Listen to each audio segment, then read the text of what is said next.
Okay, so we will get started.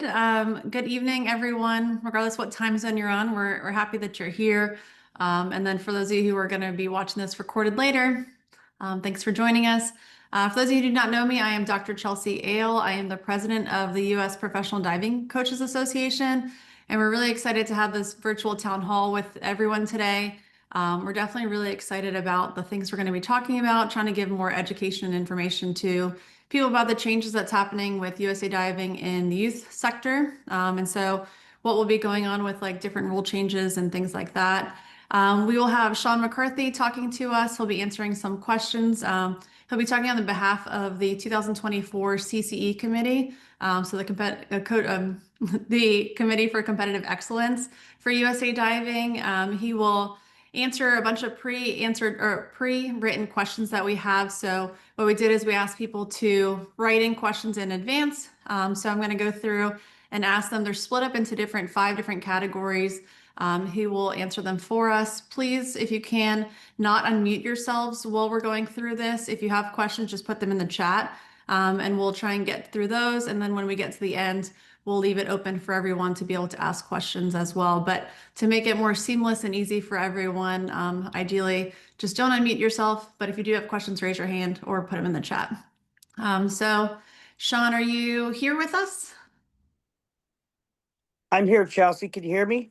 Yes, perfect. So we're definitely really excited that you're here. Again, you're going to be chatting with us on behalf of the 2024 CCE committee to just sort of explain the rule changes. But before we get started, Sean, do you want to give everyone a little bit of a background about yourself?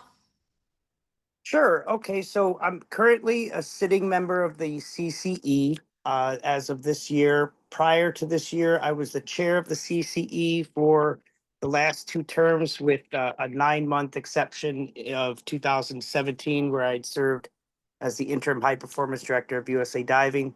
I'm essentially a club coach out of Indianapolis. And I did college for a couple years, but I only did the NCAA thing at IUPUI for 2 years. The other 33 years, I've been a club developmental lessons coach out of Indiana. Um, I think that brings us up to the present moment. Essentially, I have volunteered in service roles for USA Diving since 2004, originally on the grassroots subcommittee for USA Diving, followed by service roles for some years on the junior subcommittee. And since 2016, I've served on the CCE. Perfect. So you definitely have a lot of experience, and you know what you're talking about, and that's kind of why we wanted to chat today. So there's a lot of changes that are going to be happening in the upcoming year for junior diving in the USA diving circuit. I also know people have questions in other areas for when it comes to choosing teams and international. So we figured this would be a great way to sort of get everyone on the same page and have it make a little bit more sense for everyone. So starting off, not too bad. One of the first questions that we have is, how are athletes selected for the high performance squad? So like, can you walk us through the criteria of who gets picked to be on that high performance squad?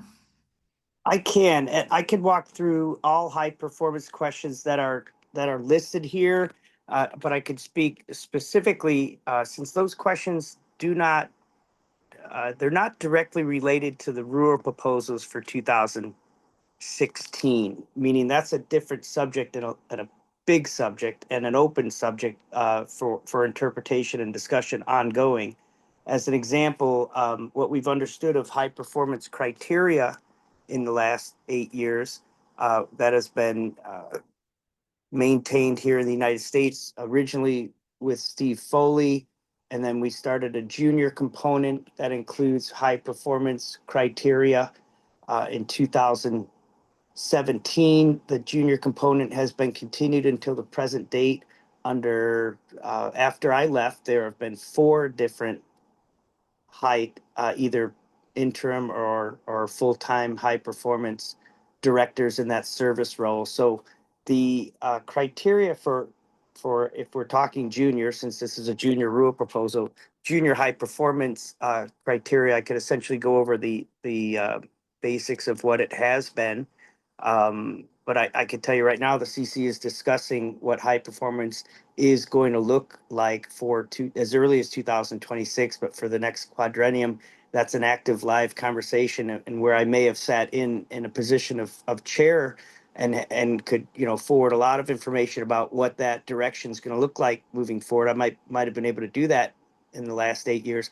I am a member of the CCE. I'm not the chair. Dave Bergerian is the chair of the CCE, and I'm most certainly only serving as a consultant to the CCE and indirectly through the CCE as a consultant to our high performance director. So the high performance initiatives of USA Diving, the criteria for being a member of high performance, what that looks like now, what that might look like moving forward, is a live conversation in the CCE. Certainly not my directive to determine. I would be one voice of 9 members on the CCE in that discussion. And then in the end, we would hope to have a unified voice of recommendations for our high performance, Leslie Adams. So that is a very live issue and what it's going to look like for 2026 and beyond. I just want to throw that out there. But I could answer to any questions as to where we have been in high performance and the criteria that has led to that system and that structure. I can answer some general questions as to why, of course, has it been that way in what we do with high performance. But I do want to iterate, although that's a meaty conversation and a lengthy conversation, just respecting everyone's minutes tonight. I don't know how much time we want to talk about high performance initiatives uh, as compared to this new rule proposal. I'm fine with going off on that path and discuss the history of high performance as I understand it from my own perspective and as a current member of the CCE. But I didn't want to detract from going to the meat and gravy of discussing what 2026 is going to look like at the junior circuit level. And I didn't want to impose, whatever order we want to go through these subjects is all fine with me, and I'll just share what I can from a high performance perspective. But I just wanted to make it a point that the new rule proposals for 2026 that were submitted to the board on October 31st and accepted um, a month and a half ago by the board that are to go into effect for 2026 did not alter or affect high performance. Those rule recommendations were not of a high performance nature, if that makes sense. So a lot of the questions that I was reviewing here this afternoon for this discussion have to do with high performance. They're coming from, well, why do we have pre-qualified divers, and what's the nature of that process, and why does that process exist? Those are all good questions, and those are all great town hall discussions. I just don't know how relevant directly it might be to the particular rule proposals for 2026, or how much time you want to allot that tonight, Chelsea. I'm just kind of throwing that out there.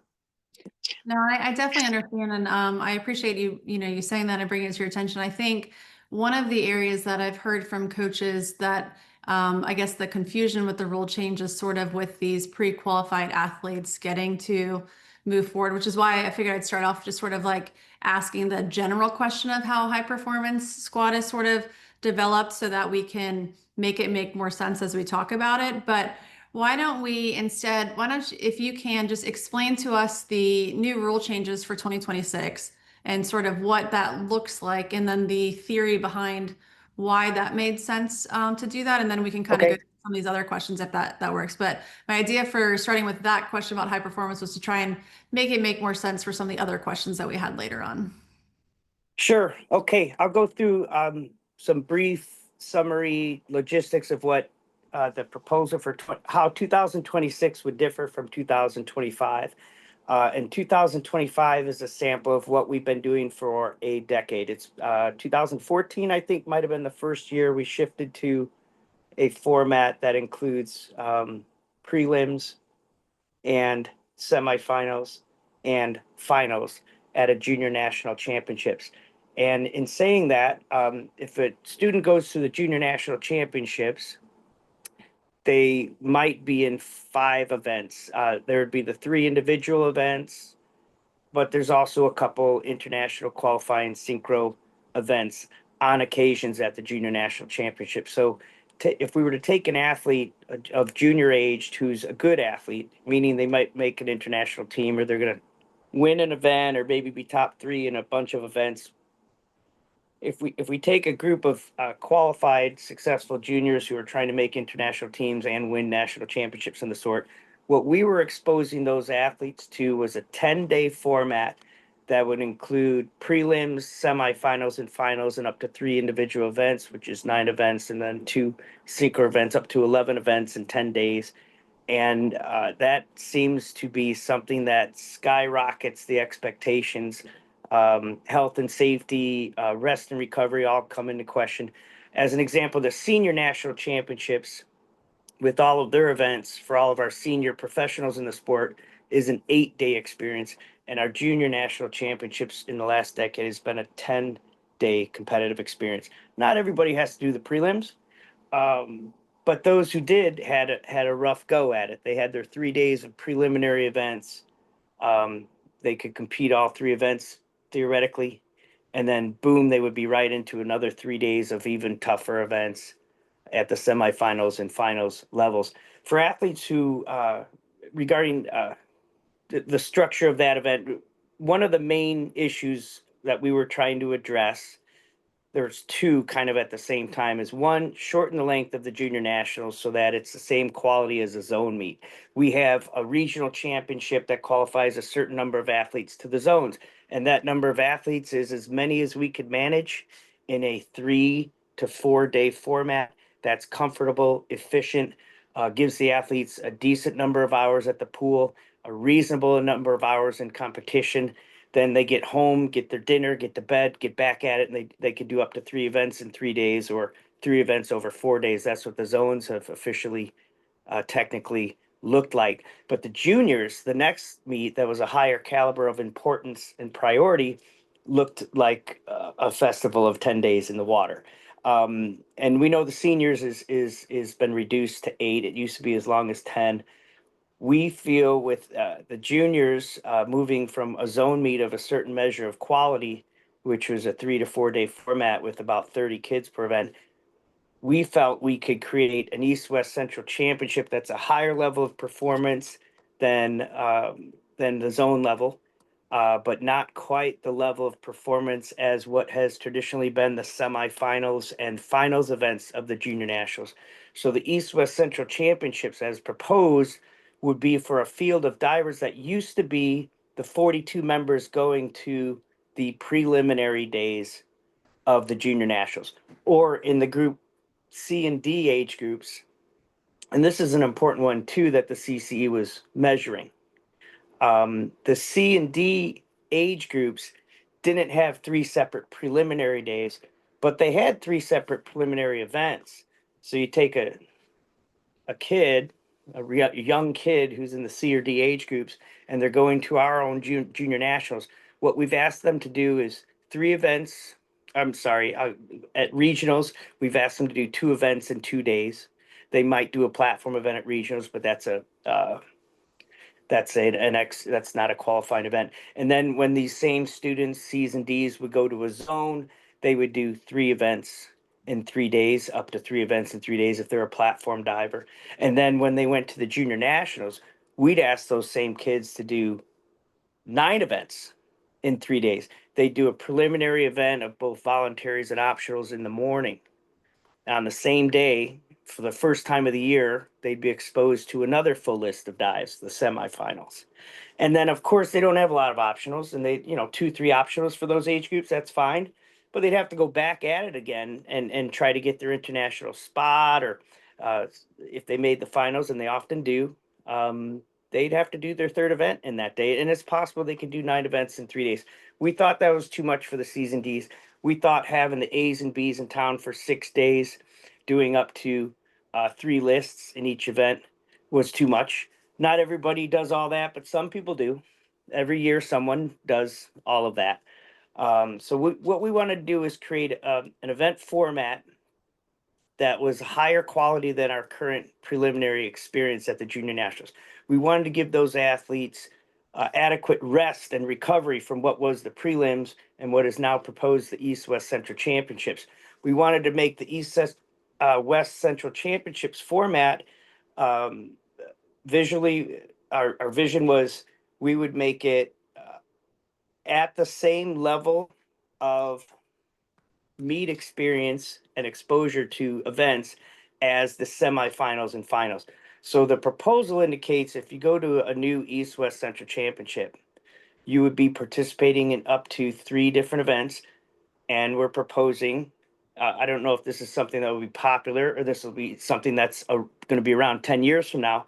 But in this version, the proposal is to make it just like the junior nationals. If you go to an East West Central Championship, you're doing what the junior nationals does. You're doing what was a semifinal in the morning is now a prelim in the morning and a final in the evening. So that's up to, if we're talking just optionals in the final, that's still 2, 4, up to 6 events in that 4-day experience. So the East West Central Championships, instead of being a prelim with 42 divers and a lot of divers in line and having limited warm-up time, etc., having extra days at the junior nationals, we got rid of all that, and we're proposing a meet that is of the same volume of athletes essentially as our current zone championships, with the additional finals experience. And instead of just, where in our old system you would qualify in the top 6 in a prelim and advance to the semifinals to go against all those divers. In this new format proposal, we think an East West Central Championship, naming top 12 finalists, naming bronze, silver, and gold medal winners, recognizing those athletes and advancing them on. We thought that would be a greater meet experience than what our current 42 divers experience at the preliminary event days of the junior nationals. Um, that's some of the meat and potatoes of what we're trying to do, and then also give those athletes a fighting chance to do well at the next level. So where we used to advance 6 athletes from the prelims right into the meat grinder of the 3 days of the semifinals and finals, we're proposing about a month between for an athlete. What used to be 6 athletes coming out of their prelims now becomes 9 athletes. So there'd be 3 additional athletes that we would advance. There'd be the top 3 from the East Championships, top 3 from the West Championships, top 3 from the Central Championships. So 9 would move on to what was the semifinals, and they would all have chance to get home, decompress, train, recover, and then feel fresh, ready to compete when they go to the next meet. So part of our interest was to really reduce the number of days at the junior nationals. We have it down to 4 individual days on paper, and create a new meet without having athletes spend more time in hotels throughout the year. Create a new meet that would fit in what was a 10-day meet is now 2 4-day meets. Um, there is added expense. I'm not going to say logistically speaking, but the added expense isn't often what people first throw my way in conversation about their concerns. There's no additional days away for an athlete throughout the year. There's no additional days away for a coach throughout the year. But there is an added expense in this logistical shift. Where a family who might have been at the junior nationals for 10 days, they travel to one location. And if we have a new system where athletes might be at an East West Central Championship at 3 different locations on one weekend, and then be at a different location for the junior nationals, just like where an athlete would go to regionals is often a different location than where they go to zones. That would be one additional travel expense. We don't want to deny that logistical reality. There would be one additional travel expense for this new proposal, but there would not be additional days of competition in a given year. And when I say 4 individual days of competition at junior nationals, that is accurate. There'd be 4 days of individual competition, 4 days at East West Central Championship, 3 days at a zones, 2 days at a regionals. That would all remain consistent with our current system.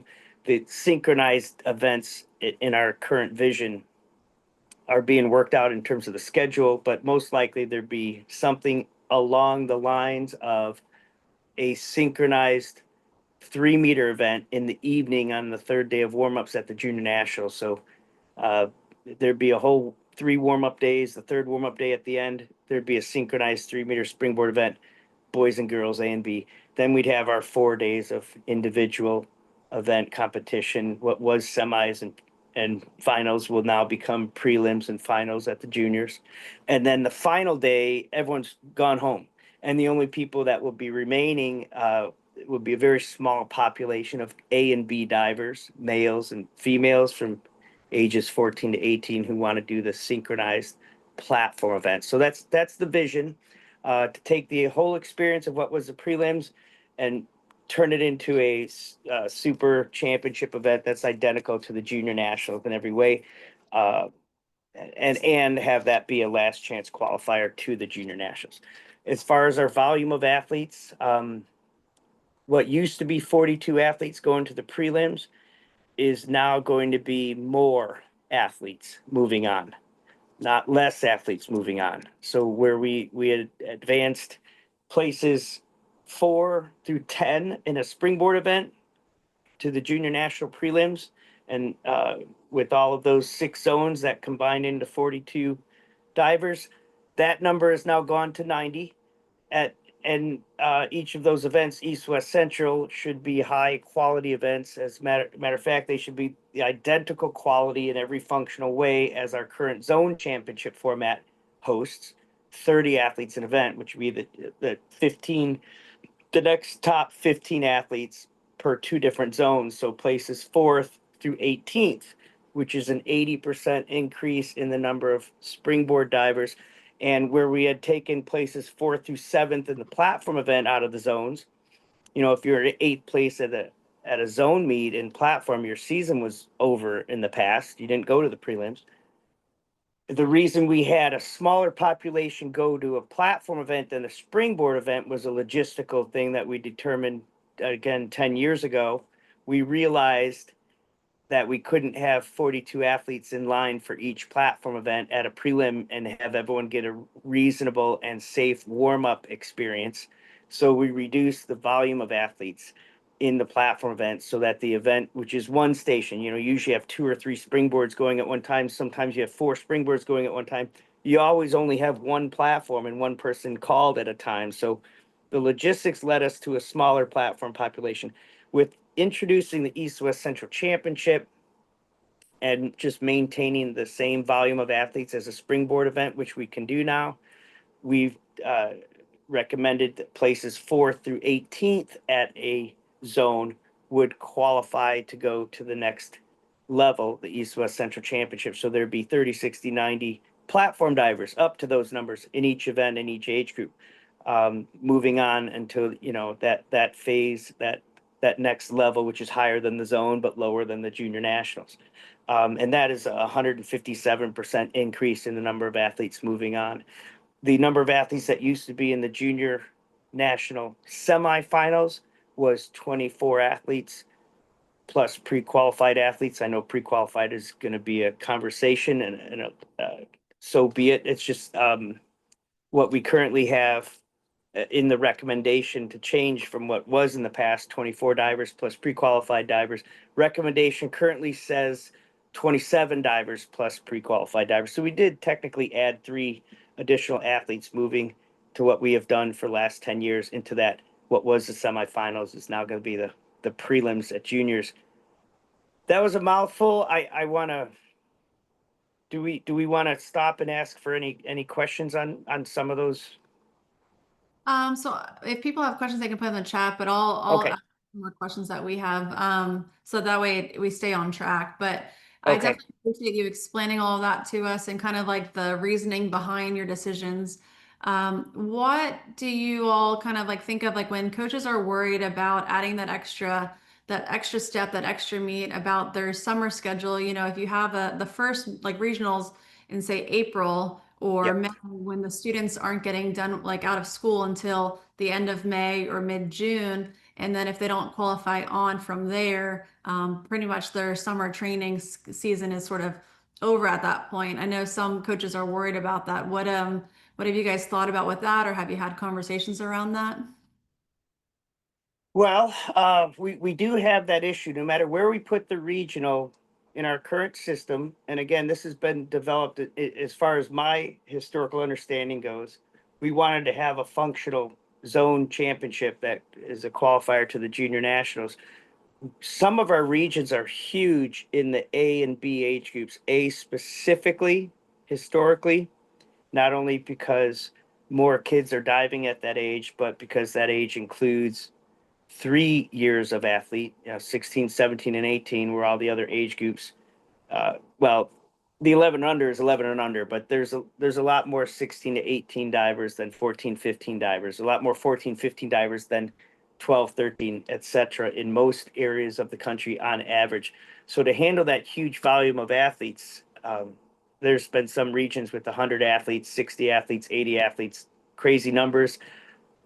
Well, we had to filter them through some highway. They had to all go through the same neck of road to get to the zone meet. And years and way more than 10 years ago, we decided that the zone meet is of functional quality when we have 15 advanced from two different regions. That's 30 athletes per event.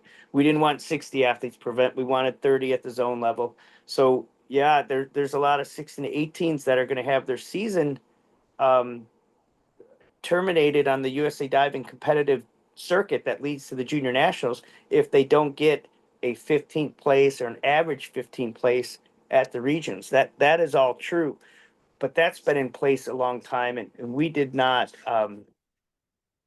We did in this rule proposal, which was adding a meet and separate breaking the juniors, what was the junior national 10-day experience into two different meet experiences. We did not come up with a magic wand solution to what to do with the 16 18s who don't qualify out of the regional. Um, and I don't know if I remember seeing that as one of the questions that shared with me this afternoon I was looking at, but um, I can't definitively say that the CCE has had discussion or has made planning for uh, what to do with a 16 to 18-year-old, as an example, who doesn't move on from the regions. In USA Diving, is there another event for them? Sure, there's invitationals. AAU has a bunch of invitationals. USA Diving, I'm assuming, has a bunch of invitationals. But in terms of on that championship circuit that leading to the junior nationals, yeah, that is a national issue. If a kid doesn't get the top 15 spot at a region, that what are they to do for the rest of the training scenes? That's a fair question. I don't particularly have an answer for that, and I don't think that question was addressed in this particular rule proposal.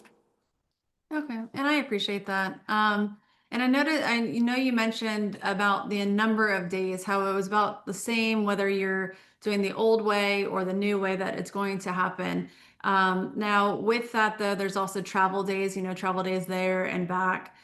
Did you all take into consideration how these changes might affect those small club programs, the ones that only have maybe one or two coaches, so that now, even though the athlete might be there for a total of 4 days, the coach still has to be there. So they're away from their club program for an extended period of time, 4 times. Did you all look into that? And did you figure out the numbers of what that looked like? And can you kind of talk us through that whole process? Yes, that's a great question. So let's look at the logistics of a one coach program, since there's a lot more of those, I think, out there than a multiple coach program. We have great, successful multiple coach programs, but I think on average, most programs might find themselves in at least a coach that has to represent all their kids. They don't have three, four coaches representing their kids. So we could have a multiple coach program, but each of those coaches could have their own group, and therefore all of those coaches have to be at each event with each of those kids, so to speak. So we run into that situation often. Let's look at our old system. In our old system, just looking at what we're doing in 2025, I have a diving group. I go to my junior meets when I'm available. So when I go out on a junior circuit for the year, I know I'm spending right now 2 or 3 days at a regional, only 2 days that count, but we might find a regional on occasion that has a platform event. So we might elect to do that. So I've got my 2 days, maybe three at a regional. I've got my 3 days, maybe four at a zone. And then when I go to the junior nationals in our system we've had for the last 10 years, well, I've got some kids that are C's and D's, and I've got some kids that are A's and B's. So I could either hire some coach stranger to work with my kids I've worked with all year and just skip the C and D groups, or I could do what a lot of coaches do, which is spend the entire 10 days with all those kids. Now, when I'm in the days of warm up and the first 4 competitive days for C and D at the junior nationals in our current system, well, I've got to hire someone back at home to manage my A and B group, or I've got to have my A and B group out there getting, 30 minutes of warm up in the morning and an hour 15 of flighted, very busy flighted warm up at some point in the afternoon. So that's a struggle. That's a struggle for the A's and B's. That's a struggle for the coach. That's a struggle for the C's and D's. And then, of course, the C's and D's are all done and good. They're good for the season. They're on vacation, going home and all that. And then we got those next 6 days of A's and B's, which answer itself. But the number of competition days in our current live system that we're all experiencing, if I'm doing my math correct, there's 2 days at regions. I'll call it 3 days at zones. That's 5, and then 10 days at the junior nationals. That's 15. So in the proposal for next year for 2026, I just take my example of me and my own kids going to a meet. I would be at a region for 2 days. That's identical to our current system. A zone for 3 days, identical to our current system. An East West Central Championship for 4 days. That's 9. And a junior national championships for 4 days. That's 10, 11, 12, 13. Now, what was 15 becomes 13. If I want to have some kids participate in a synchronized event, well, that's not an extra day. That's just scheduled right now on paper at the end of the third warm-up day of the junior nationals. So we could get synchro 3-meter divers in and not spend an extra day at the pool, spend that warm-up day warming up, and then have some athletes participate in the evening.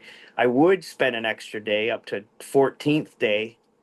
I would spend a 14th day at the pool if I wanted to have some athletes do synchronized platforms. So the new proposal is uh, uh, 13 or 14 days on deck coaching for the entire year. The old proposal, the one we've done for 10 years already, is seemingly 15 days. So it is less days, or it's equal to or less days. I also wouldn't be in a situation of having compromised warm-ups for my A and B divers for 3 days immediately prior to their most important meet of the year. Everybody would get adequate warm-up exposure with a functional volume of athletes on deck.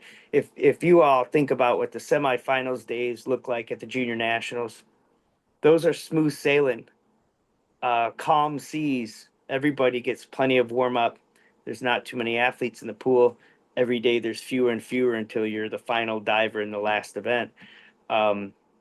We don't necessarily see that same experience at the current preliminaries. Those preliminaries are bountiful with athletes and coaches and activity, more busy than a zone, as an example.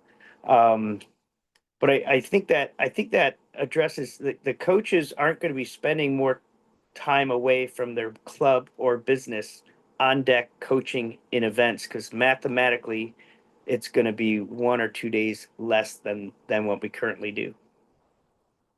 Okay. And thank you for explaining that so that it makes more sense for all of us. And then you also brought up like the cost. So, you're at each meet shorter. There's 4 meets, it's shorter, but you have to pay for the travel. And, you know, Yeah. each coach has to do it their own way, and each program does it their own way. Did you all look at any type of research to see like how much it probably will add towards people Mhm. for like the coaches and Yes. for athletes?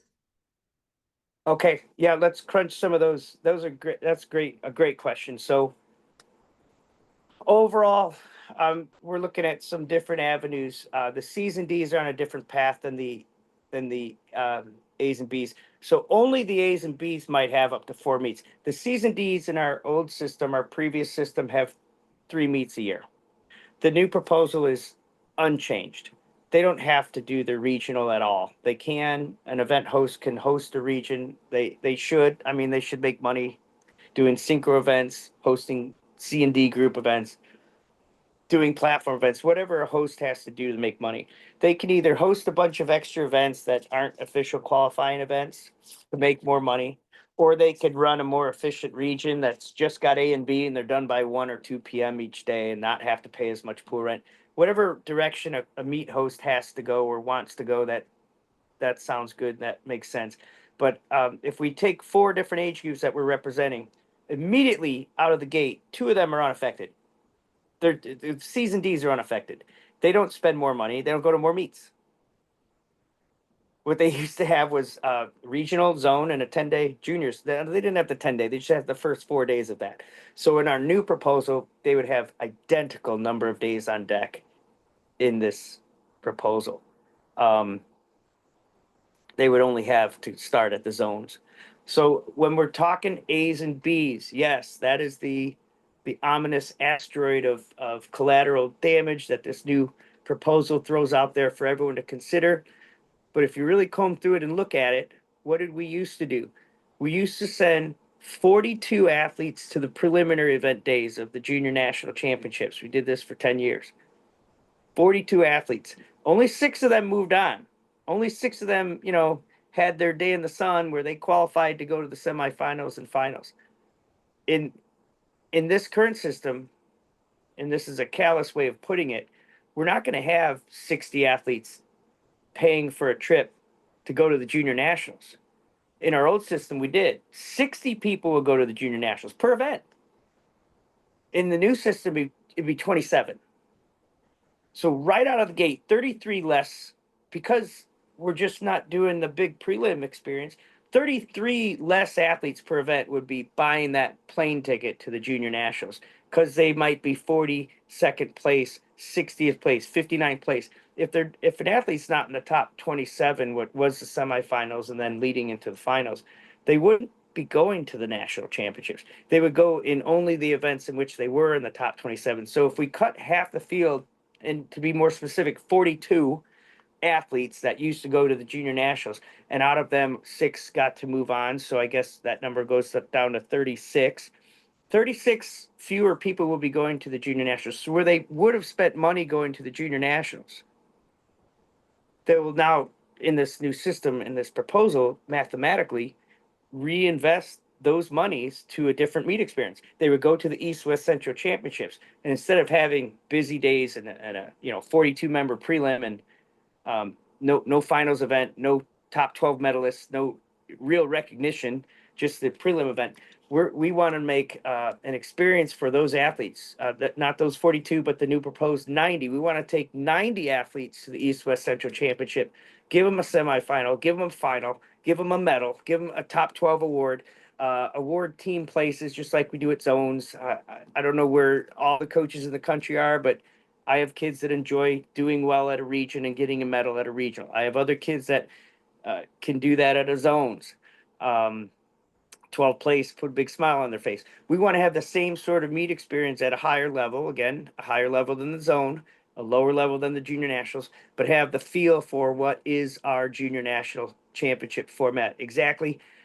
Most of the A's and B's, instead of 42 going to the junior nationals, would be 27, and 90 will be going to East West Central Championship. And to be honest, unless they get a top 3 spot at the zone or a top 3 spot at the East West Central Championships, their season would be over then. They'd be over with their USA diving season, all those A's and B's, because none of the season D's would have another meet to pay for. But the A's and B's who get a top 3 spot at East West Central Championship might have to put that family vacation on hold if they choose to advance to the next meet, the junior nationals, which would be at the end of the summer. Everyone else would be coming home, and their season would be over right just prior to July 3rd.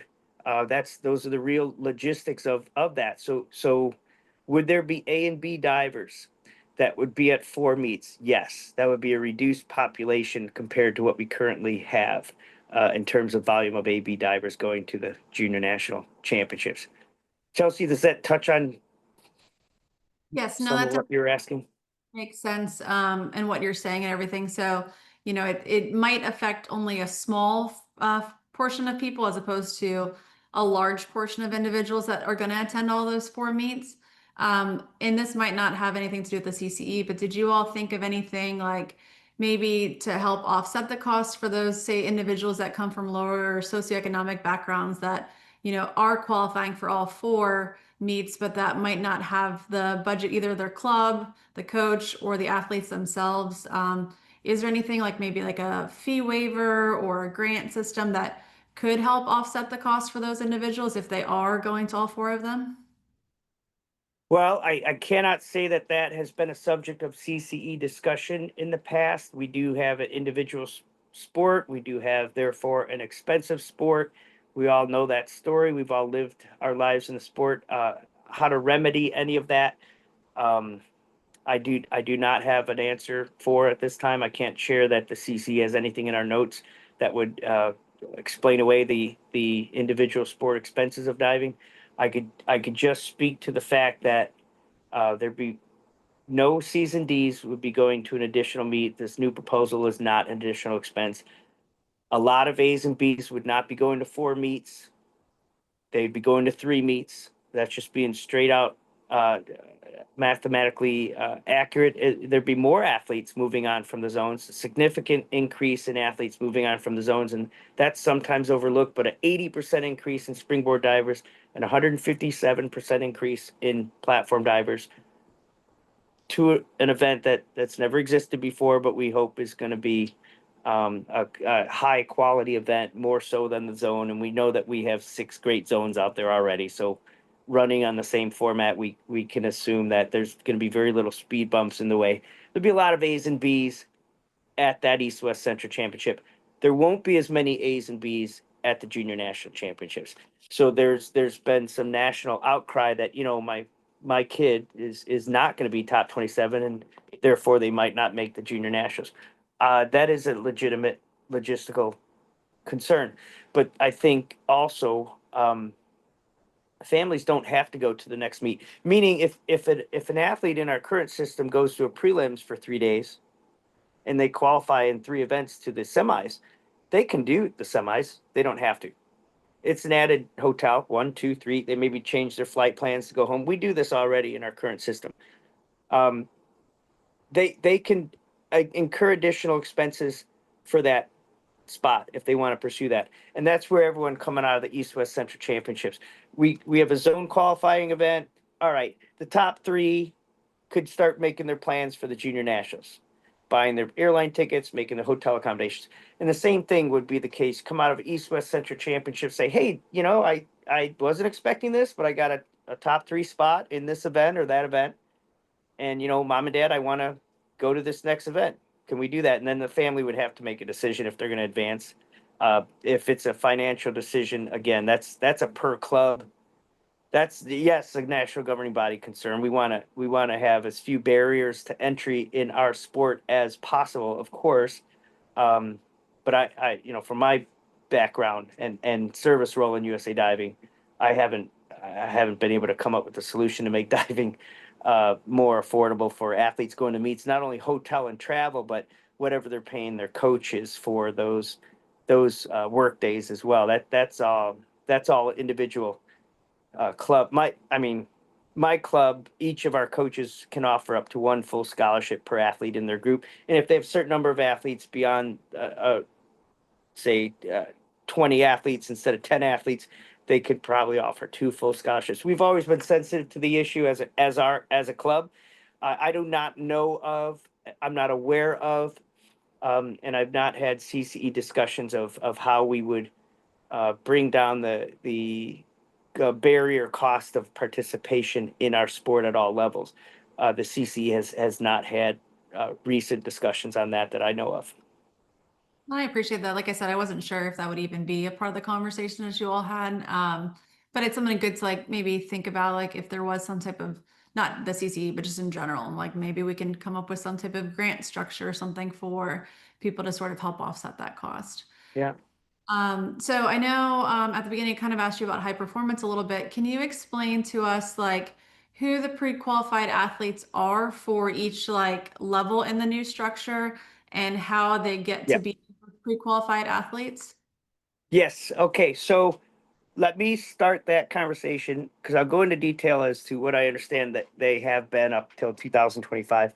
And I know that the CC is actively live in back and forth email and communications. I've spoken to Leslie quite a bit at the Senior Nationals in May. she's got a lot of routes she might take with high performance. That's her jurisdiction. It's not the board's jurisdiction. It's not the office's jurisdiction. The CCE serves in a consultation capacity only. Um, and then Leslie, of course, could have 30 people she could call on the phone and have conversations with on the subject that she'd like to develop a new direction or alter the direction that we're at as far as high performance goes. That's all on the table and in discussion for 2026, the next quadrennium, et cetera.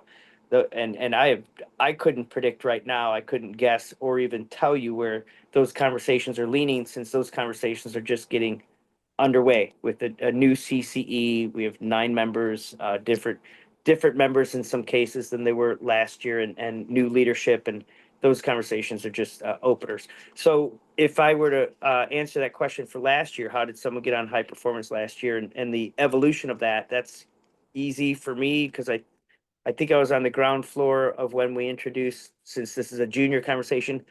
I think the first year we introduced junior high performance scoring was on or around 2017.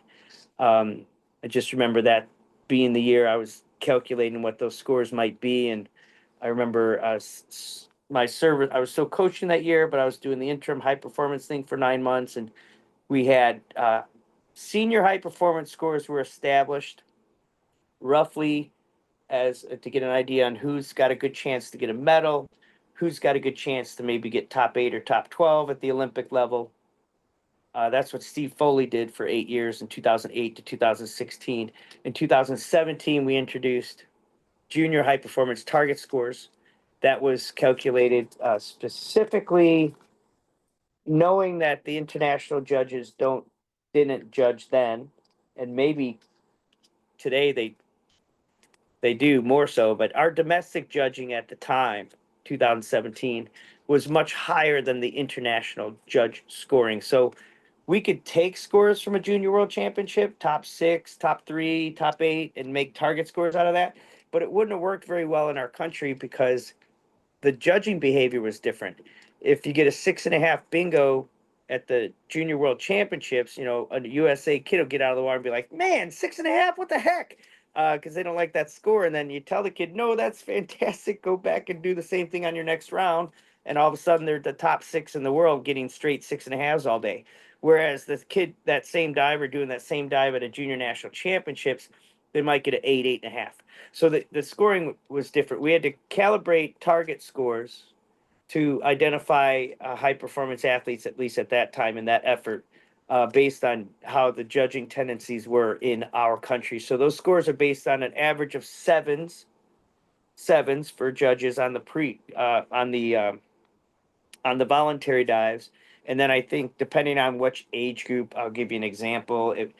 It might be 55 points in optional, which is averaging 6.5s on most optionals. If we're talking a back reverse 2.5 on a 3-meter event, that's in the ballpark of 55 points, 6.5 or 6.67 points per judge.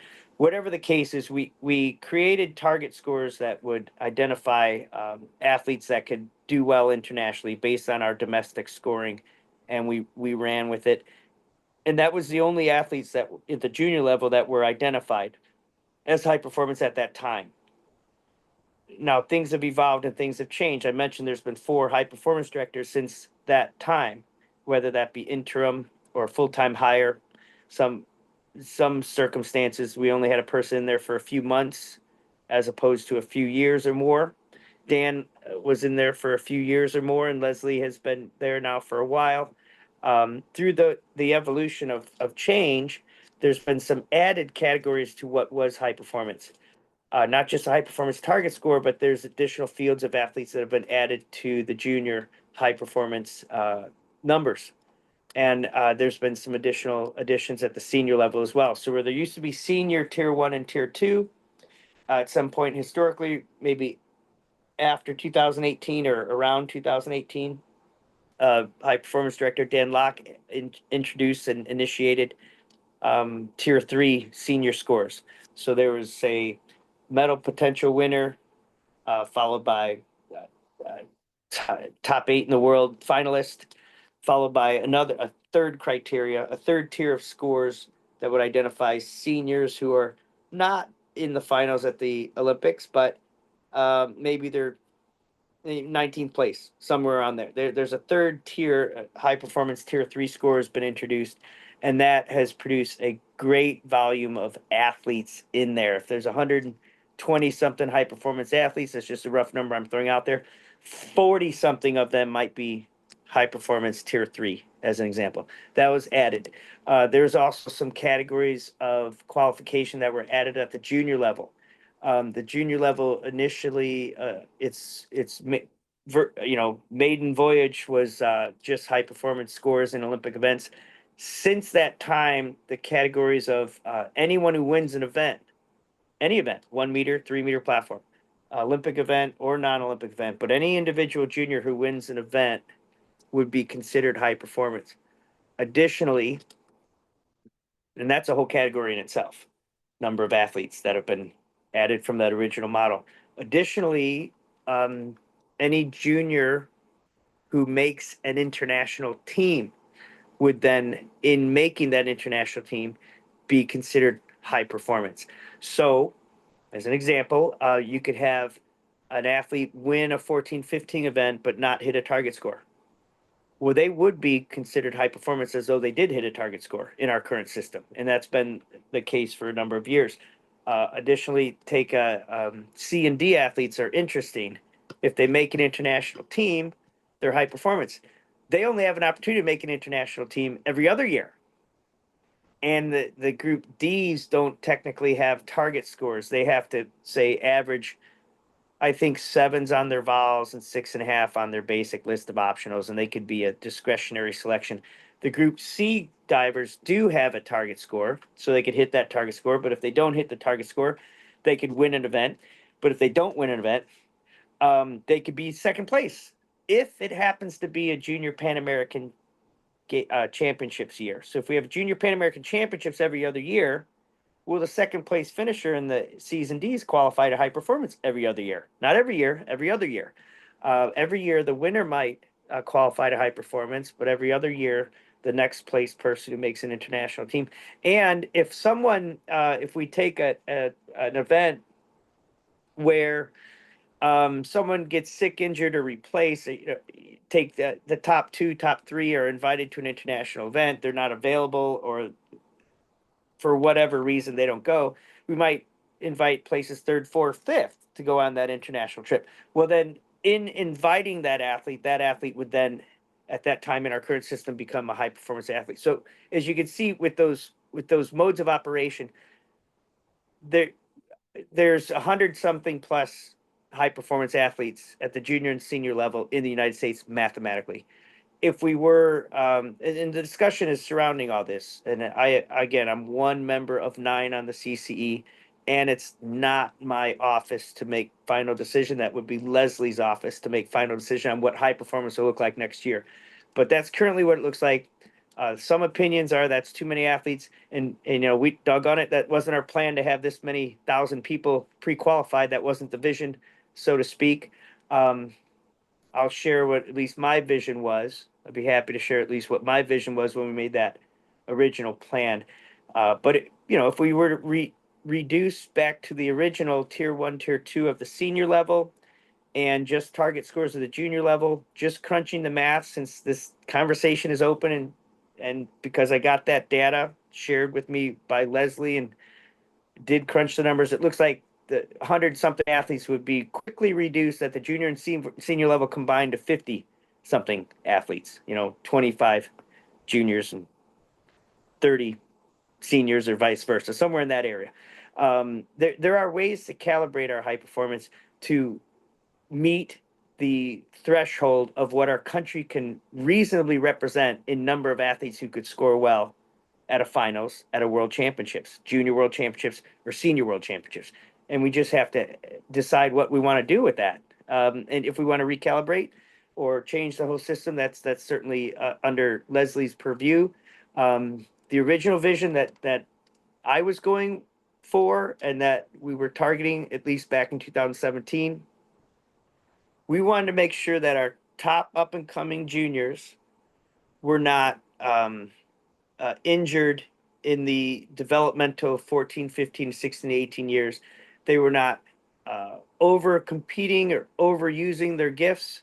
We expect our top 2 or 3 juniors and seniors at that age group, by the time you get to 14 to 18, we expect those athletes to be on a few more playing fields than the average high school kid, maybe making it to their first junior nationals. Uh, just taking any elite athlete as an example. If you look at what their year is, a normal good athlete who's maybe not an elite athlete, but they're a competitive athlete, they might make 3 events at the junior nationals, and that's their year. They go to the regions, the zones, and the junior nationals. That's all fine and good, but take an athlete who's an elite athlete who's of junior age, and some of our top representatives in USA diving are still of junior age. It does happen on occasion.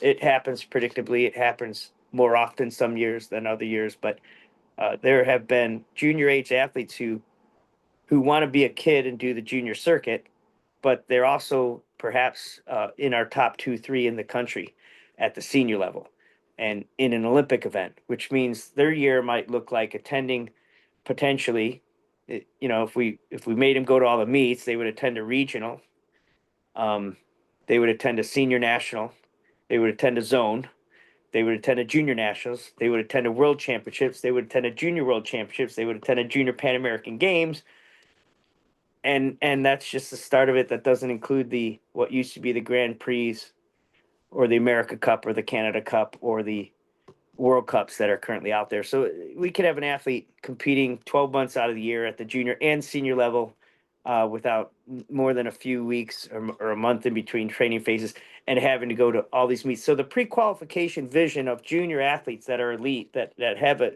uh, internationally compelling score that they would do well with, that we could expect to be on our junior world team and or our senior world team.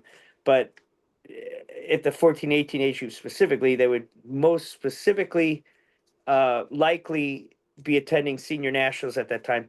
We know that they're going to have more meets. They're going to have a senior domestic championship meet. They're going to have a December winter national meet. So there's 2 more senior meets right there. If they qualify to international meets, that's a whole additional story. So our vision was to reduce the need for those already qualified athletes that we know are qualified. We know they're good divers. We know they can throw down their scores. We know they might even, win an event by 100 points, whatever the case is. We tried to ease the load on their volume of competitions a year by not requiring that they have to attend a junior region or a junior zone, because they might be doing a senior national championships on those 2 occasions or their other international meets. So that was the vision. That was the thought process. It was not a vision or thought process that was designed with the intent to have, say, too many pre-qualified athletes, or have pre-qualified. And I've gotten this concern over the years. Have a pre-qualified athlete that hasn't showed signs that they could do well internationally, but they happen to meet one of the other criteria, made it an international team, or maybe they were third and fourth in line and were invited to an international, or maybe they won an event in a year that just didn't have a lot of good diving going on, etc. So that's, I think, a lot of the history of pre-qualified athletes and why they were we didn't do anything different than what we already do at the senior level. Why did we create a junior template that was identical to what we do at the senior level? I At the time, 2017, I felt it was overdue to have a junior template that is parallel in structure and function as to what we already do and have done for years, and relatively unquestioned, in having a method of pre-qualifying senior athletes at the top level to the next championship event. Well, thank you. I mean, that was definitely very, like it helped me understand it. Hopefully it helped other people. It definitely helped me understand the whole way that the high performance has sort of happened. Is the qualification standards somewhere on USA Diving's website that people could look at so they can see how people qualify to be part of the high performance levels? Great question. I hope I don't misspeak here, and I could check to follow up, but I could text you if I find out it's different. But I think the criteria for high performance qualification, that the whole write-up of how an athlete might achieve a high performance status in USA Diving would be in the members only section of the USA Diving membership portal. I'm not claiming that I've ever clicked on that session or know how to, but I think that's where it would be found. Okay, I appreciate that. And just so I can make sure I make sense of what you said. So when the new system was, excuse me, sort of developed, the idea wasn't to pre-qualify, say, 115 athletes to the national championship. It was more so trying to just help like a few select, say, 10 to 25 athletes not burn themselves out so that they're ready for that international competition. Is that kind of, and again, it's, I know you're not the one doing the high performance now, but I just want to make sure that makes sense. The target scores as they were written since the year 2017 up to the present moment, I don't think there was ever a year where they had qualified 40 athletes. I think the number is closer to 30, maybe 25 or 30. And yes, there our country, I think, does have up to 25 or 30 pretty special young people that are younger than 18 at any given year on average. Maybe we don't have 60, but we probably have some, a few here and a few there, different genders, different events. Um, yeah, the target scores were generated at the junior level to get somewhere in the, I would say, 25 to 35 range of athletes. If those target scores were only turning out 15 athletes, maybe the scores are too high. If they were turning out 50 athletes, then perhaps those scores were too low. That was our line of thought in that mission. Yes, and again, it's been entirely different.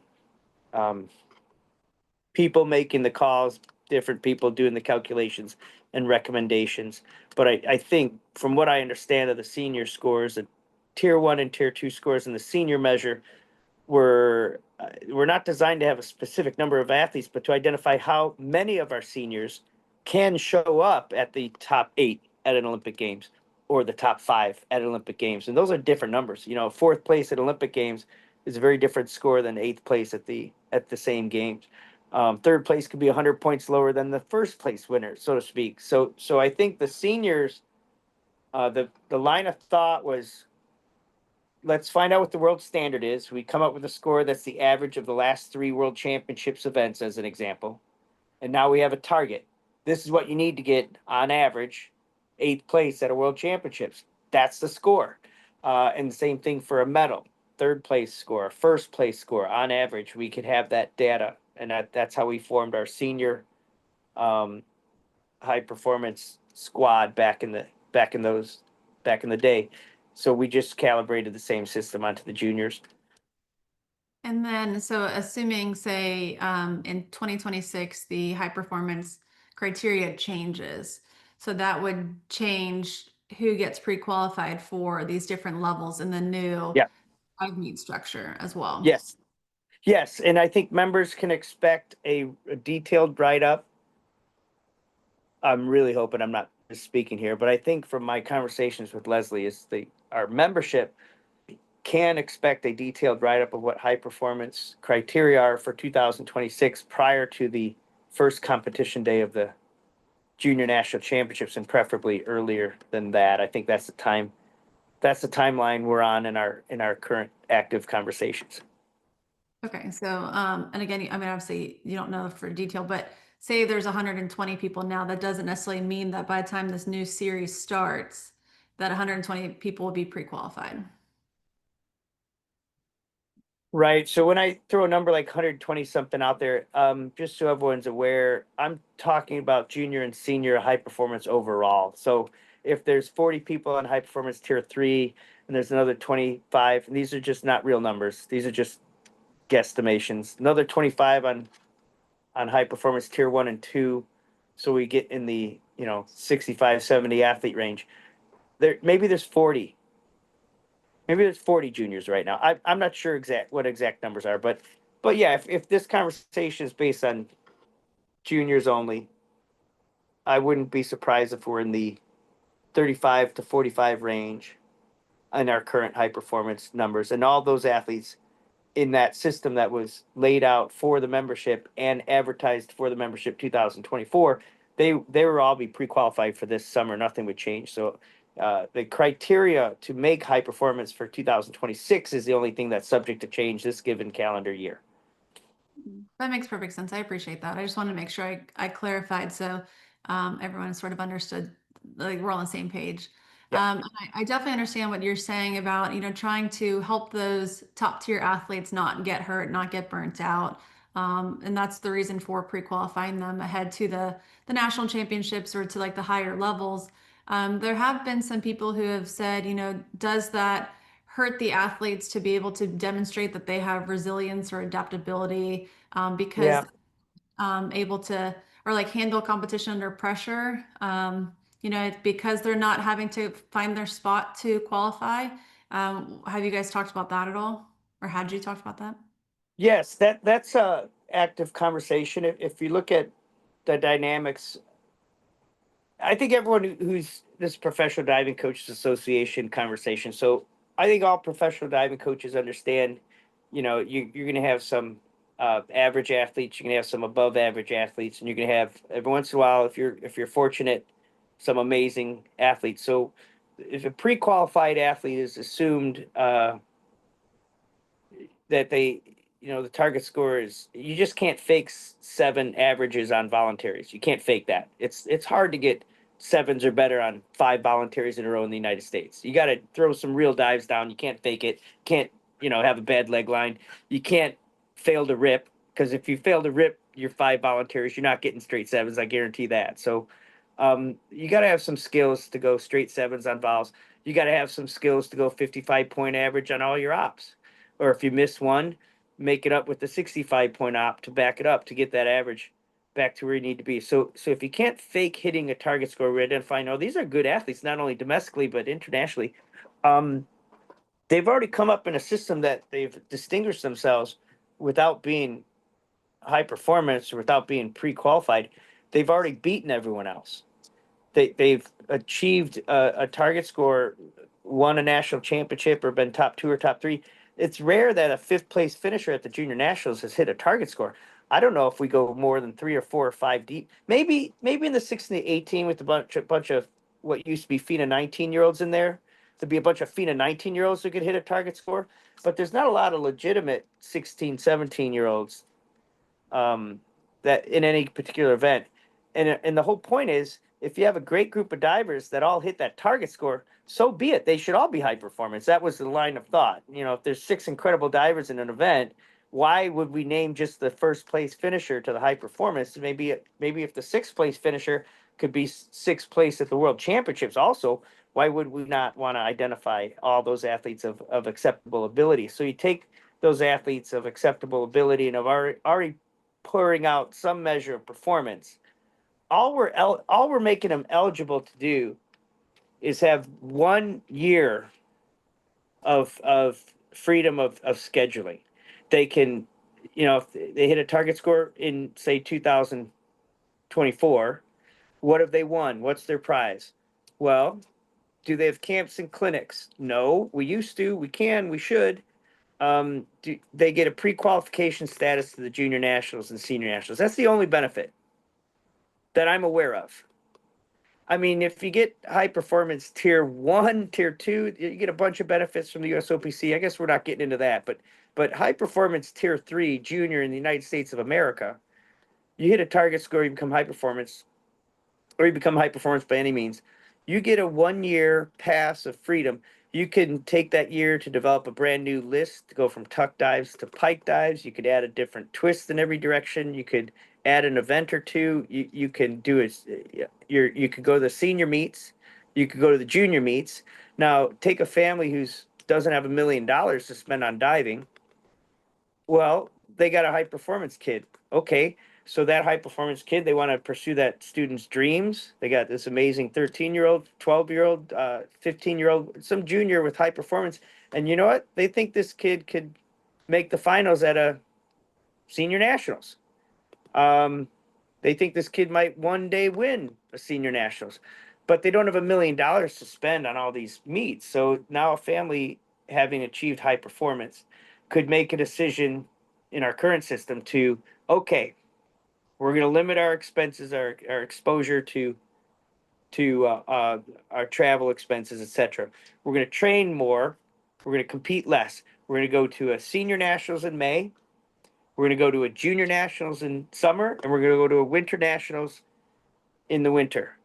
And those are going to be the extremely highly competitive environments that we expose our child to as a family. Those are the decisions we're making, both because they're priority meets, they're highly competitive. A kid absolutely can't succeed and make any of those finals without diving well. No one's handing them any gifts. They have to hit their dives to make finals and all those sort of events. But they're going to save themselves on the expense, and or they're going to recover from their sore shin splints, and or they're going to spend 2, 3 more months learning a new dive that they wouldn't have otherwise had time to learn if they were competing the whole year, etc. They're going to take. They're not going to go to the regionals. They're not going to go to the zones in our current system. That's what our current high performance athletes can do. I don't see a world of a real world. I've not seen a case scenario where, say, a high performance athlete. I mean, if it's to their advantage to go to the regions and zones as competitions, and if we take the financial side away, is it to their advantage to go to regions and zones? I've had a lot of high performance athletes. A lot of my high performance athletes go to the regions and the zones. We go if it's to their competitive advantage in part of their developmental plan. We go if we as a community in support of them as an athlete feel that they're just not going to be ready to show up to their first meet of the year and let that be the junior nationals. They might get kicked all over the place, and they might be have some stage fright, and they might not be ready to compete if they haven't competed since the year prior. All those individual decisions are made by the coaches and the athletes. They have the option to bypass some meets if they want to. It's not an expectation. 80% of my high performance athletes have always gone to the meet that I'm at. Instead of staying at home and training, they've gone to the regionals because I'm there and they can get better quality training and a practice run in competition. They don't have to be there, but they certainly compete. If they're going to throw their dives, no one's going to give them nice scores just because they're high performance. I have a high performance athlete take fourth place at his own meet every once in a while.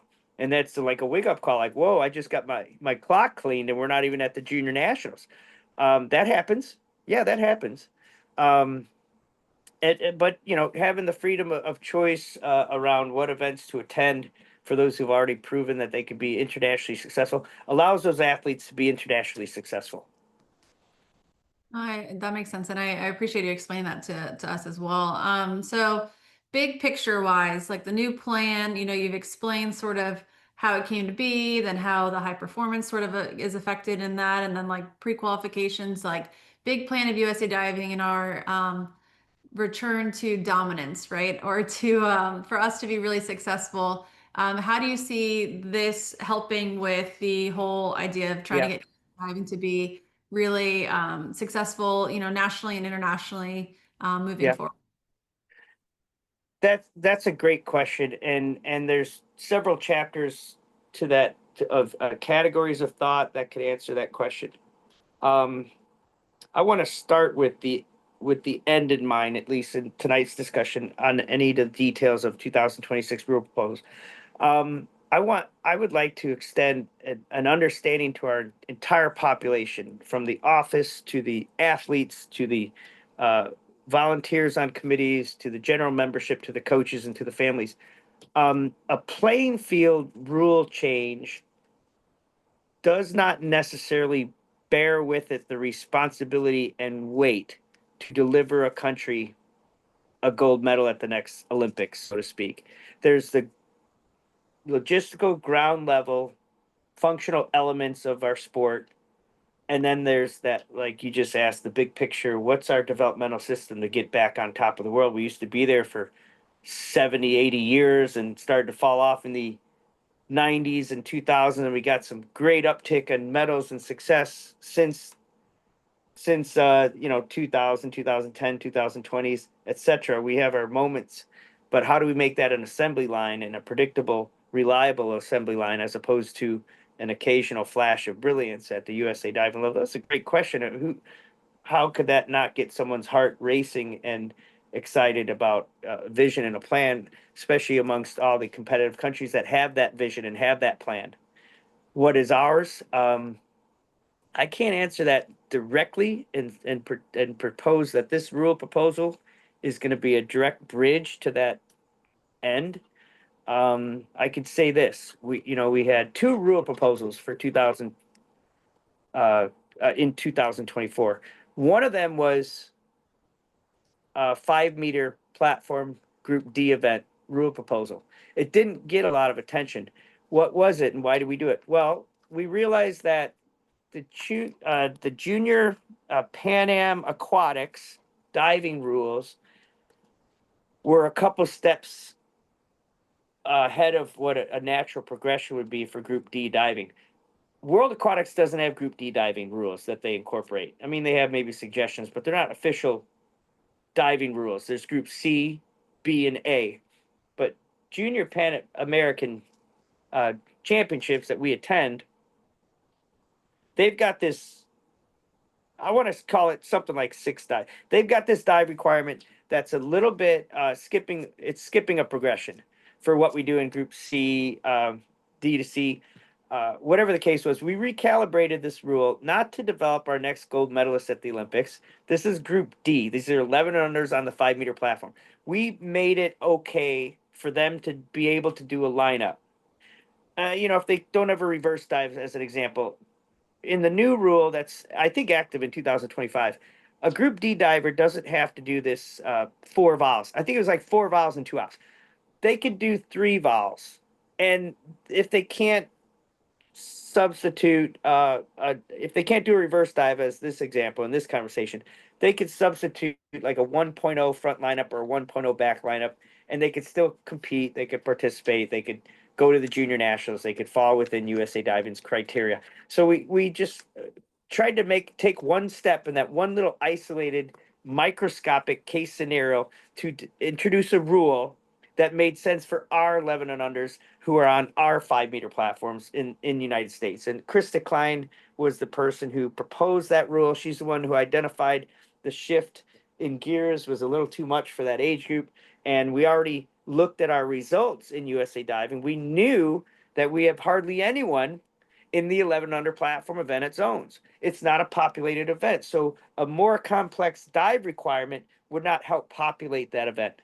So from a marketing perspective, from a grassroots development perspective, from a perspective of understanding a 5-year-old might be in that event and they might not have a reverse dive at age 5, we modified our rule against the international bar to allow one less dive to be performed and a voluntary to be inserted in there. We think it's good on the low end.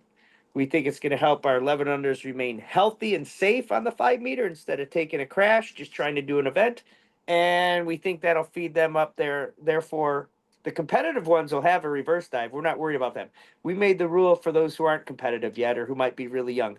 So does that operate from the philosophy of making our sport better in a functional capacity for those who are in the sport? It does. It really does. In the most small and unimportant way imaginable, and no one's had any comments about that rule proposal.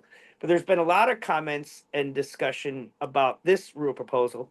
And again, I think that the functionality of what we have versus what we're proposing, there's more than one, there's more than 5, there's probably about 10 bullet points where this is a clear move towards efficiency.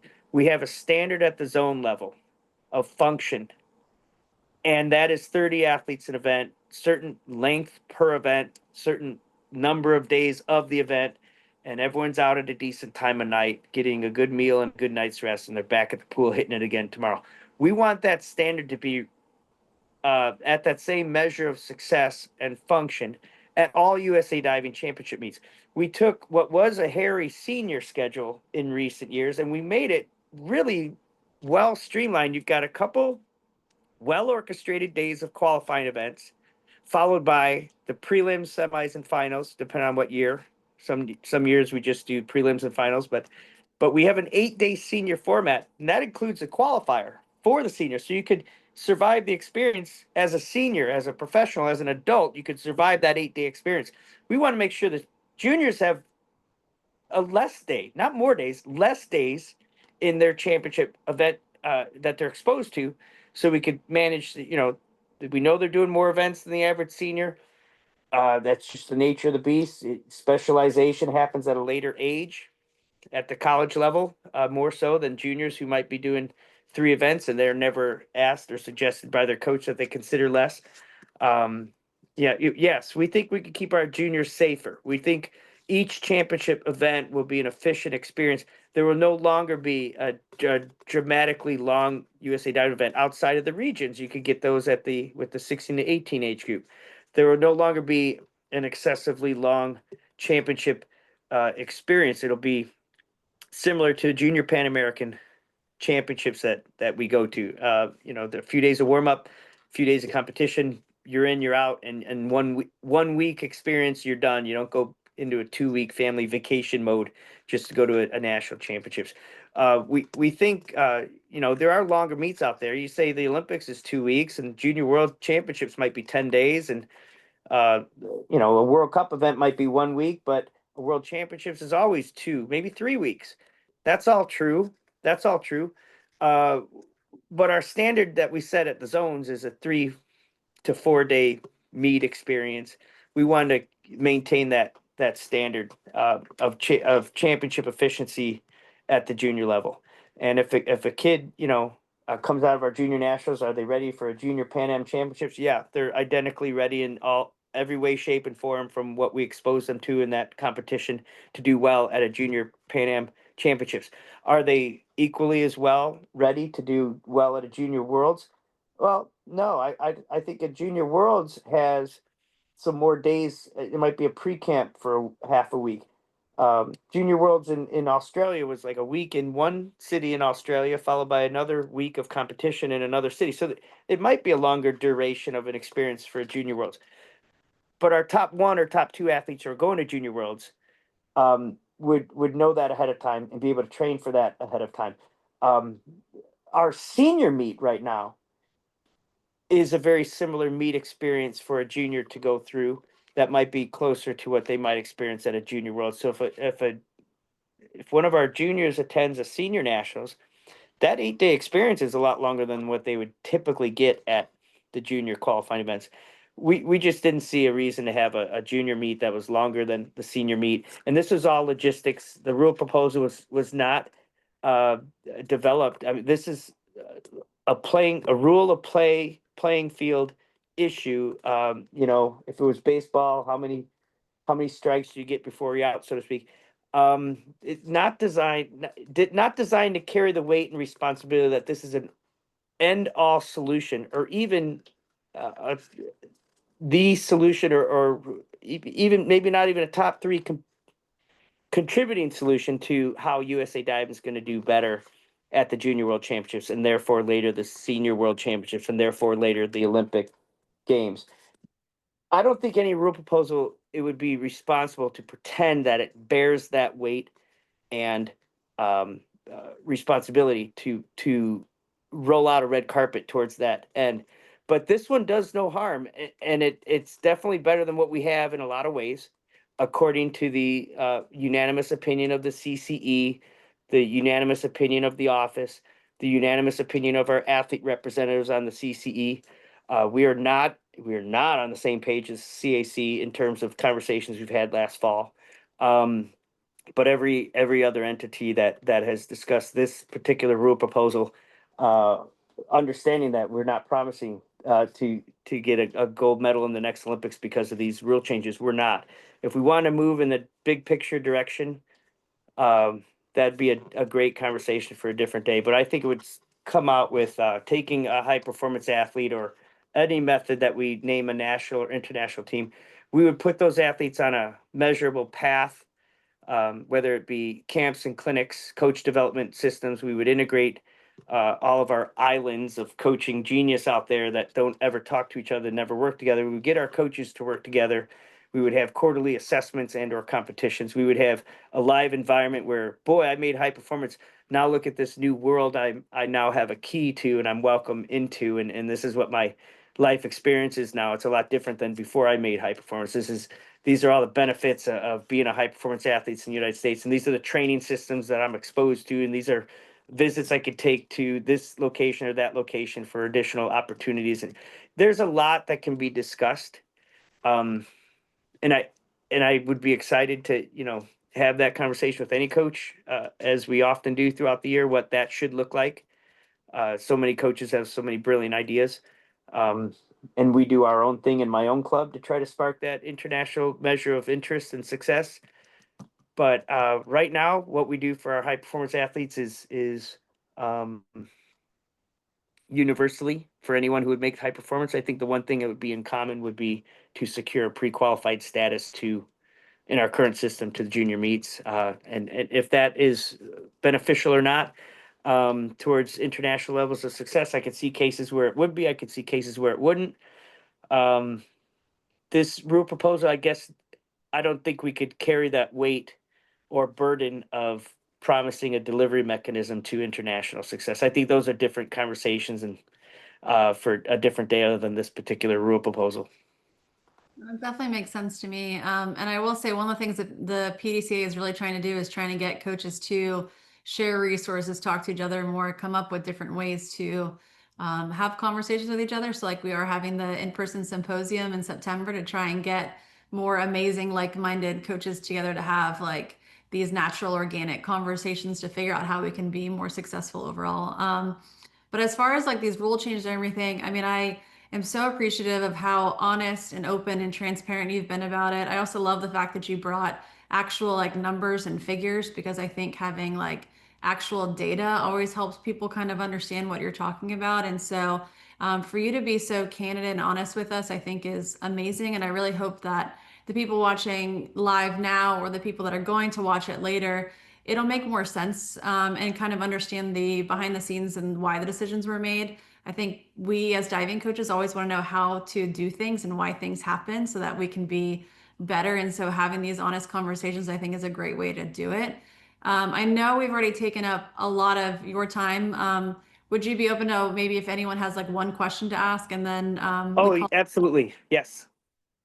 Okay. Does anyone have any questions? I know there's not a lot of people still on live, but if anyone has any questions, Sean's here. But again, I think that was super helpful for understanding all the ins and outs of all the decision making process. So if you do have a question, you can either type in the chat or raise your hand or pull yourself off mute and ask Sean.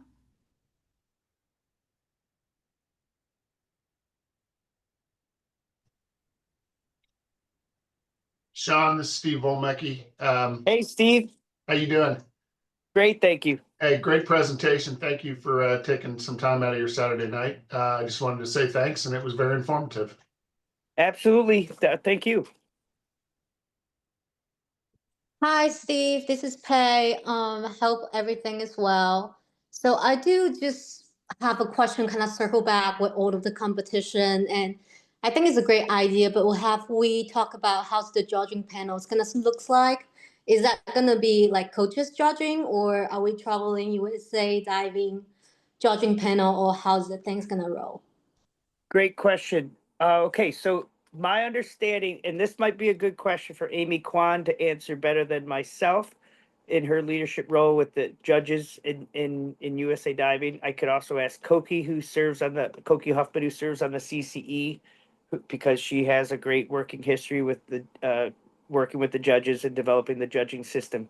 In this new proposal, and I'm not going to be able to speak or confirm what the high performance criteria is going to be for 2026. I can only say if it stays the same as it was in 2024 leading in 2025, we would need to have neutral judges in this proposal. We would need to have neutral judges at the East West Central Championship like we already have, either fully or mostly. We have mostly neutral trained judges at the semifinals and finals of the junior nationals. That's their international qualifying event. That's their high performance qualifying score event. So there would be in our current system, there's neutral judges there. The same would apply to the East West Central Championship in this proposal, should the high performance criteria now envelop the East West Central Championships. We propose that it does. We propose that our current system we have at the Junior Nationals, where a kid could hit high performance score in the semifinals or finals, they can't do it in the prelims. They have to be in the semifinals or finals. We're trying to, at least this recommendation on October 31st of 2024 came through with the specific line item that we'd like to extend that opportunity to the newly proposed East West Central Championships. We don't think we could get neutral judges at 6 different zones, but having spoken with Amy, at least trying to get more judges certified and trained throughout the United States in her progress. She says if it's an important enough mission, if we want to offer juniors another, again, hypothetical, I don't know what high performance is going to look like for 26, but if it's in our current system, uh, adding East West Central Championships would add that meet with neutral judges, and that would, in the proposal, theoretically, therefore, also be a qualifying event for high performance. So our juniors who used to have one opportunity per year in the old system, the proposal in this new system is that they have 2 opportunities per year at the junior level to hit a high performance achievement, if that helps. Yes, it makes sense. Thank you so much. Sean, in the chat, we had someone ask 2 questions, so I'm Okay. gonna, I guess, read them both and then you can just answer them. But Okay. first part of it says, what will happen to YMCA winners that have in the past been pre-qualified to prelims at nationals? In this proposal, no changes to that other than, I mean, there's been no discussion of changes on that. So what I understand a YMCA athlete has done in the past and in our current system does get to do is they get to go to a prelim event at the junior nationals. So the question, which is a good one, in our new system as proposed, what does that mean? Does that mean a YMCA athlete would get to go to the prelims in our new system? Because what they used to go is to the prelim that had 42 members in it. Would they now qualify to go to the prelims that have 27 members in it plus pre-quals? I could say that that has not been addressed in conversation. That has not been calibrated or included in the rule proposal that went to the board. And that is a great question that needs to be answered. Because I would either say the 2 avenues that would possibly happen there would be yes, of course, they go to the prelims at the junior national championships and they're good, or should the CCE and or high performance department deem so in their decision making process of a conversation that hasn't happened yet, honestly hasn't happened yet that I know of. I would think what was the prelims is now the East West Central Championship. So I think the possibility of a YMCA qualifier would now be to go to East West Central Championship or the Junior Nationals. I just can't answer that question. That conversation hasn't occurred. Definitely something good to, I guess, think about though, and how that would be affecting. Yeah, for sure. And then the next part of that question, we kind of talked about this a little bit, but when in the year would regionals start and how would the schedule be with like the East West Central Nationals and between like regionals and zones? So like we don't obviously have the schedule for 2026 out, but in an ideal sense, like when would you have the regional zones, East West Nationals throughout the summer timeline? Great. Okay, so looking at a given year, and this is based on recent conversations, there is a chart that I think an email that USA Diving might be sending out to all of its membership includes a chart and some summary of these discussions. The only reason I say that is because USA Diving just a couple weeks back had a town hall discussion, and some of those bullet points went out there in that discussion. And you're recording this; they recorded that. But I think the USA Diving office has been kind enough to work at least in communications with me the last few days, and we've been putting together a summary of these proposed changes and what the layout would look like, answer some of the questions of why we're doing it.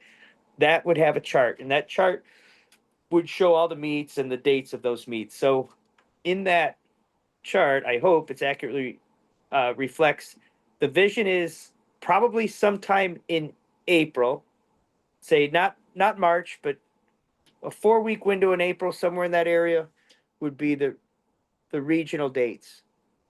And somewhere in May, whether it be the last week in May or the first week in June, somewhere in that window, there's going to be 2 weeks offered for a zone. We're going to want, in a zone situation, zones, like I'm going to zone C championships. And then the other, what is there? There's two regions that feed into a zone. So we want the regions to be offered on different weekends. So region 1 and 2 combine into zone A, we would want to have region 1 and 2 hosted on different weekends. So there'd be different weekends in April. They could host any time, say in April, within that window. If there's a special need for a certain community to not host it there, to have it the last week in March or the first week in May, those are possibilities. But the recommended window would be, say, 4 weeks in April, something along those lines. And then there'd be a recommended window of 2 different zones. Now, 2 zones would feed into an East-West Central Championship in this proposal. So zones A and B might go east or west or central. So we would prefer that the zones that feed into an East-West Central Championship would be hosted on different weekends in case someone's got a funeral or a wedding or some conflict. Well, they would have another option within their East-West Central path. Just the same philosophy. There'd be 2 different weekends hosted for regions that converge into a zone. We would recommend 2 different weekends for zones that converge into an East-West Central Championship. And those weekends would be in the ballpark of Memorial Day weekend and or the first week in June. And then as far as the weekends of the East-West Central Championships in this proposal, those are all going to be identical, same weekend. Those would be maybe a day or 2 different per meet, but essentially they would be hosted on the weekend before July 4th, or they'd be hosted up until and including the actual calendar date of July 3rd. So we don't like to host USA Diving meets on our nation's holiday, July 4th. It's difficult for travel reasons, etc. But most of the East-West Central, I mean, unless you're far west, you're flying everywhere. But most of the East-West Central meets might be as drivable as a zone in a lot of case scenarios. There might not be flights. There might be driving circumstances, at least a lot more driving circumstances than our current junior national offers. There'd be a lot more money savings perhaps in driving instead of flying to East-West Central as compared to one can expect to fly more often to a junior nationals. And if all those meets conclude, the East-West Central being the last week in June or the very up to July 3rd, all those meets can be hosted essentially identical time. And we want it done by July 3rd so everybody could make their plans if they choose to advance themselves to the next contest, get a decent airline, get a decent flight, and get home in time for the July 4th holiday. Those are all the goals. They have all qualifying meets done before July 3rd, about a month apart between the zone and the East-West Central Championships, and a little more time, 2 months. I mean, if we have a regional at first week in April, as an example, in this case scenario, might be 2 months before that same diver has their next meet if it's Memorial Day weekend. So that's kind of how they're spaced out in projected conversation right now. And then just like in the way it is now, divers can go to any region regardless of their excuse me, regardless of the geography, correct? And then they would just follow the path forward. So Yeah. if this region that goes into the zone, they go that one, and then that would go to East West. Yep. And then that goes to nationals, correct? There'd be, yes, there's the same system we currently have where regions 1 and 2 converge into zone A. In this case, zone A and B would converge into one of those 3 meets. Exactly. And there'd be 3 different paths then feeding into the junior nationals. Perfect. I guess one last final question for Sean. He's done an amazing job answering all of our questions so far. Again, I love how open and honest you are with everything. It just makes it easier to understand. So I appreciate that. I appreciate you having me on here. There's a lot of moving parts in this this discussion that the CCE had been working on for a good number of years, and yeah, there's some pros and cons that we just mathematically we're hoping that the pros on this one far exceed the cons, and when we get down into the weeds, no one wants to spend more money and no one wants to spend more time. We're very careful at shaving the edges on that as much as possible. And I think it's helpful for people to like have these conversations or listen where, reading a rule change is very different than understanding all the behind the scenes of why that rule change took place and the attention that went into making it. I guess my one last question is after the like years over, will there be kind of like an evaluation of like, okay, this Right. went well, this didn't go well, what we could do Yep. better? Is that in place at the moment? Yes, that has been in place throughout our conversation, and coincidentally, and not necessarily by design. Again, there's almost no discussion on the little rule change of Group D 5 meter platform. No rule change. Yeah, I Right, like that it. one went right through. I'm glad you hear that. My 11 and unders are gonna definitely like that one as well. But there's a lot of discussion on this one, and the board basically mandated. They informed when I was informed that the board had unanimously approved this. It was months after it had been submitted. There's a lot of discussion at the coach level, at the board level, with and or without the CAC, with and or without the CCE involved. And those discussions were ongoing as the months got into the months of this year, specifically with the new CCE now operating, try to get things up to speed on old business. That it was approved unanimously by the board, with the caveat that this will be closely reviewed and modified as needed. Case scenario, what if we were inviting too many platform divers to get out of the zone into the East West Central, and it seems to be a clogged event with too much activity up there and not enough warm up? That would be an example where we might want to cut that back a little bit the next year.